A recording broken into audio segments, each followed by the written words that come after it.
In this video, I'll show you how to use private network integrations to run a status check on a website running behind a firewall. To use private network integrations, you'll first need to install our integration agent. I'll post a link to the installation docs in the video description. First, I'll open Gremlin, I'll go to Scenarios, then I'll click Status Checks. You can see I have a public one already created, but I'm going to click New Status Check. I'll make this continuous, I'll enter a name, and then quick description.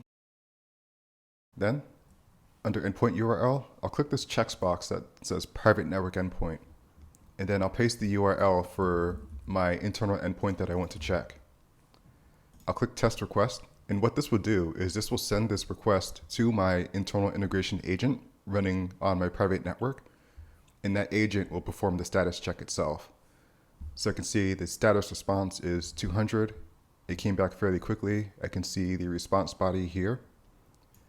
I'll scroll down and set my success criteria and test that to make sure that that returns successful. Next, I'll click Save. And you can see the new status check is listed here. The network location is set to private, so I know that that's going to be internal. Now, I can go back to my scenario. I can edit it. I can add a status check. And I can select my newly created status check here. And that's it. Thanks for watching. Have a great day.